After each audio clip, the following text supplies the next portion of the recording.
Centro Nacional de Innovación Tecnológica, CENIT. Sí, tenemos en línea a José Sosa. Buenas tardes, José, ¿cómo estás? Hola, buenas tardes, Luigino, ¿cómo estás? Todo bien, todo chévere. José, estábamos comentando con los usuarios y usuarios de Alba Ciudad lo que es la nueva ley de interoperabilidad o ley sobre acceso e intercambio electrónico de datos, información y documentos entre órganos y entes del Estado, ¿no? Que fue una de las leyes aprobadas por una de las 11 leyes que el presidente Hugo Chávez aprobó la semana pasada a través de la ley habilitante, ¿no? Y bueno, como tengo entendido, tú fuiste una de las personas que más intervino en proponerla.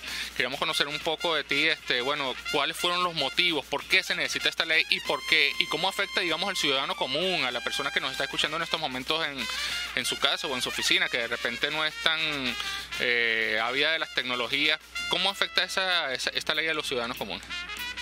Bueno, sí, te comento que efectivamente estamos muy contentos con que se haya promulgado esta ley el viernes pasado.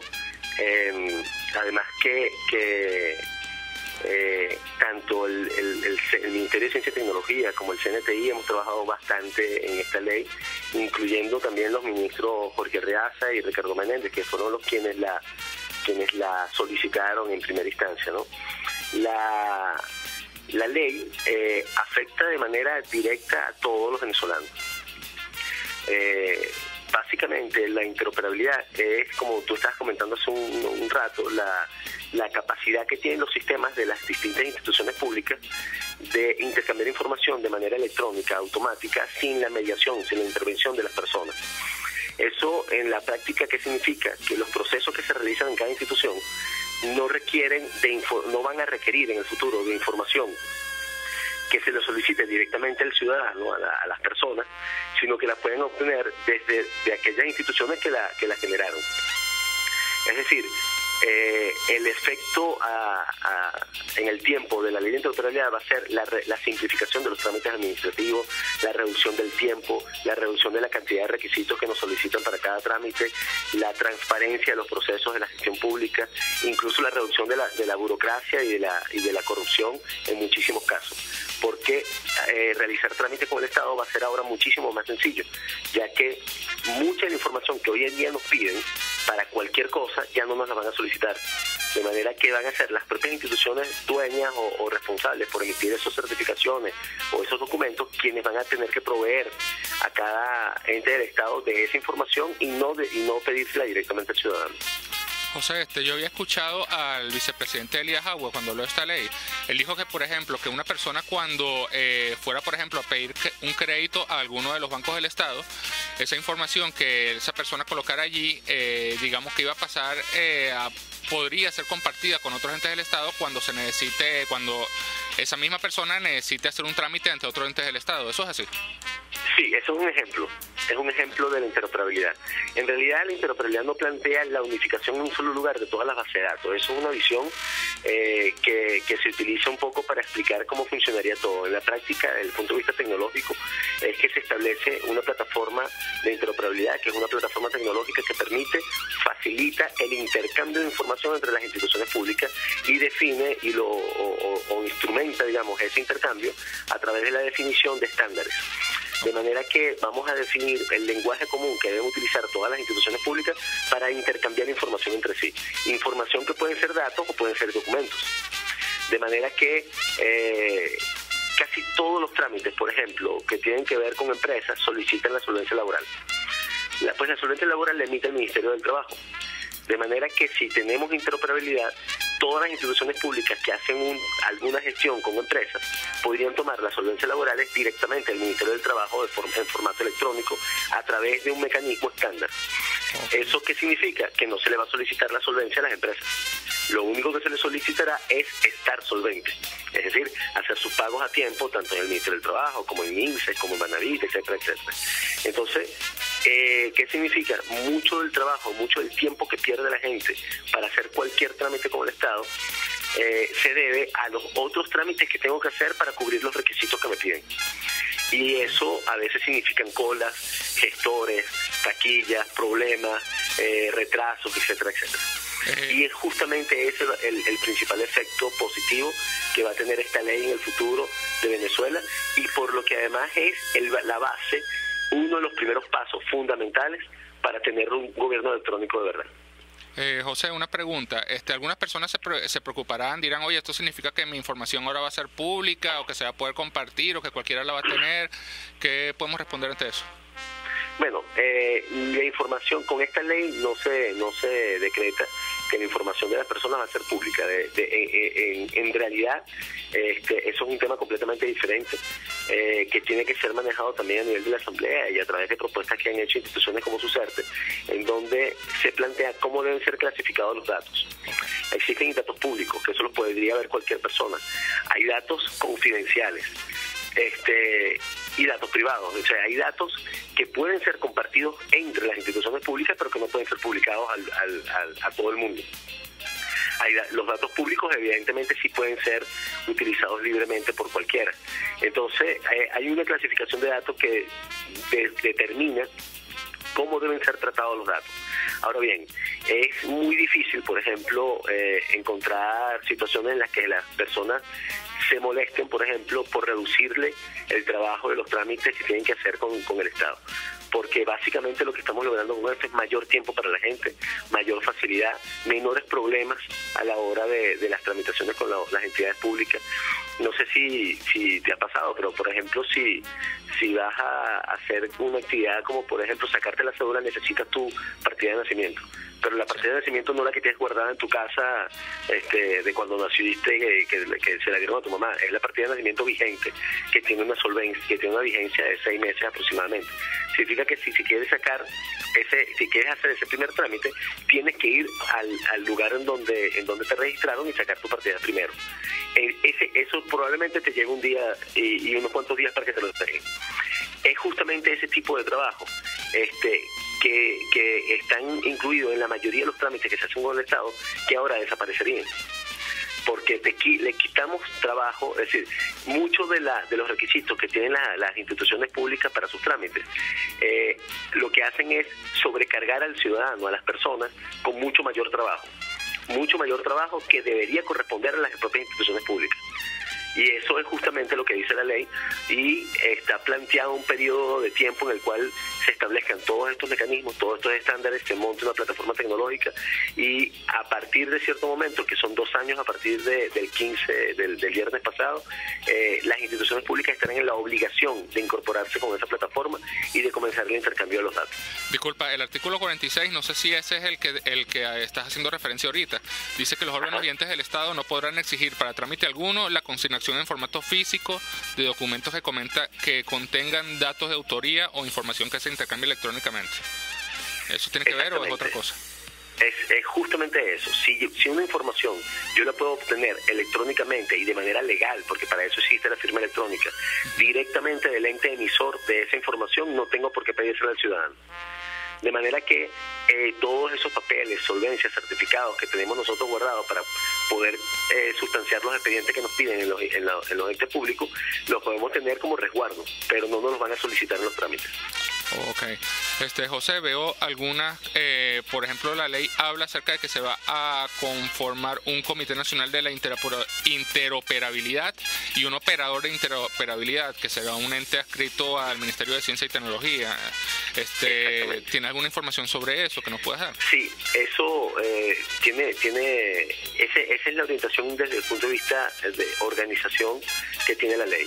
La ley plantea un comité que está colocado a nivel de alto gobierno y está presidido por un representante del vicepresidente ejecutivo de la República, que va a coordinar y a emitir todos los lineamientos políticos con respecto a cómo debe aplicarse la interoperabilidad a nivel nacional. Por debajo de él, ahí eso tiene un nivel estratégico. La ventaja de este comité es que la Vicepresidencia de la República tiene aplicación directa sobre toda la administración pública nacional, estatal y municipal, por lo que el ámbito de aplicación de la ley es mucho más completo del que tienen otros decretos, como por ejemplo el 3390. Por otro lado, el comité también está formado por el poder público, es decir, por representantes de todos los poderes. Hay representantes del ministerio, del poder electoral, del poder ejecutivo, del Poder Judicial, de manera que la interoperabilidad debe abarcar todos los entes y órganos públicos, no solamente de gobierno, sino de los demás poderes también.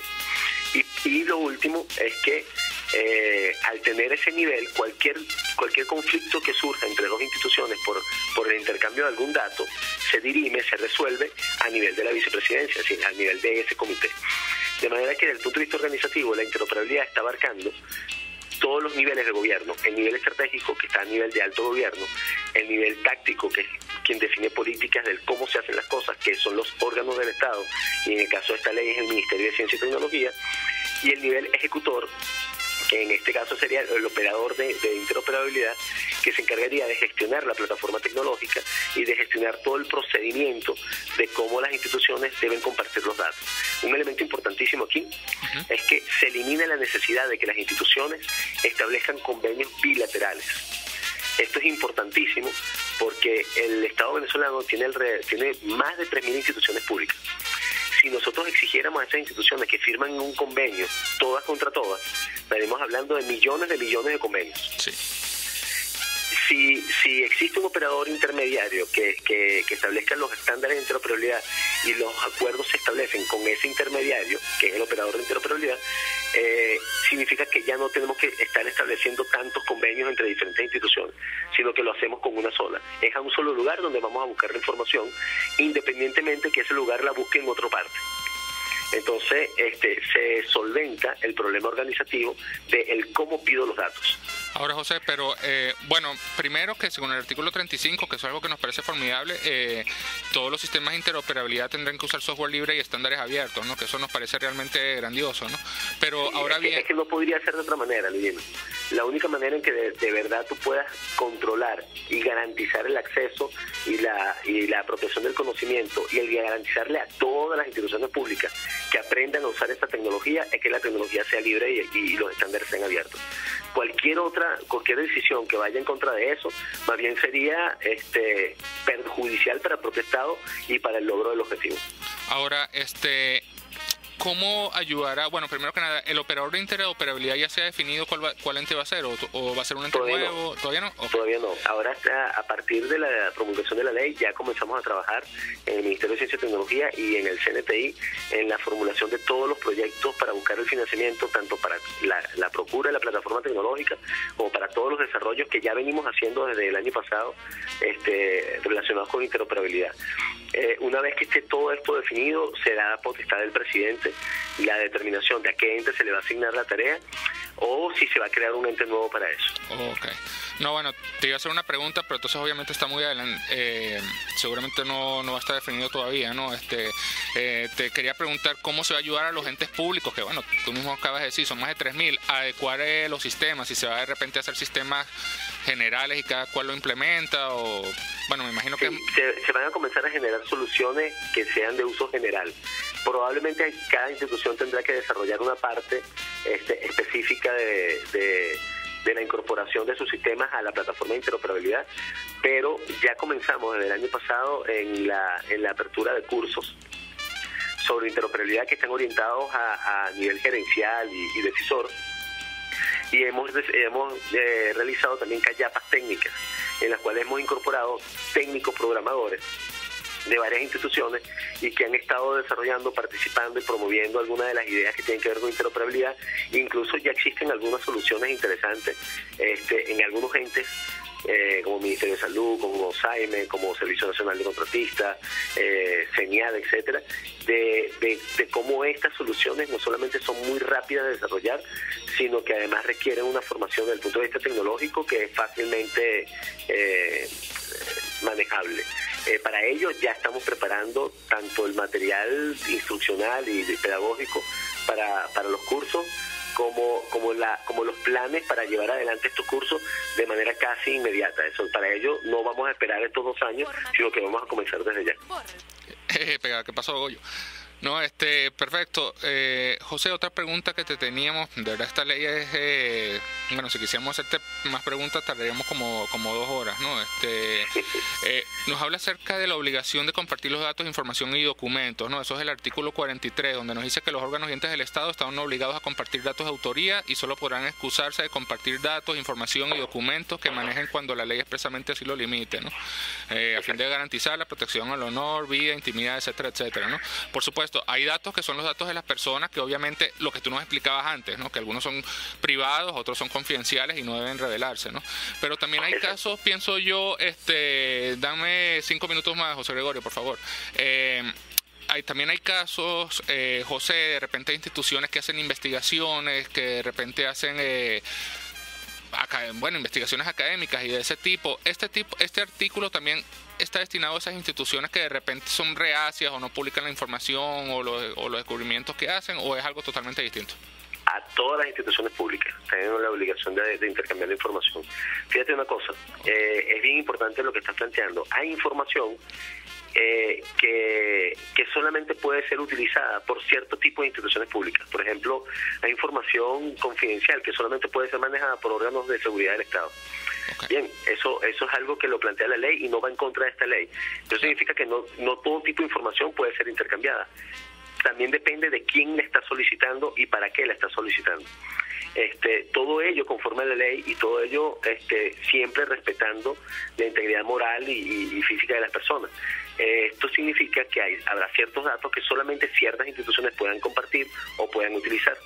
Como lo dice la ley, la información es toda aquella que tú puedas, que mejore todos los trámites y las tareas que te traen asignadas por ley o por competencias, y que además puedan ser entregados por la unidad responsable o emisora.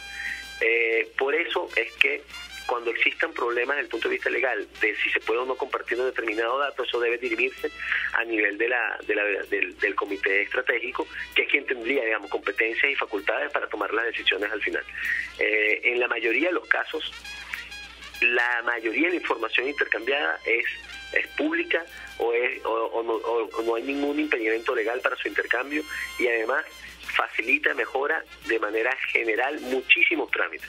Okay. De entrada uno puede imaginar que la información de la identificación de personas, el nombre completo, el apellido y ese tipo de cosas, es información que se requiere en prácticamente la totalidad de las planillas electrónicas que se llenan por internet para cualquier trámite.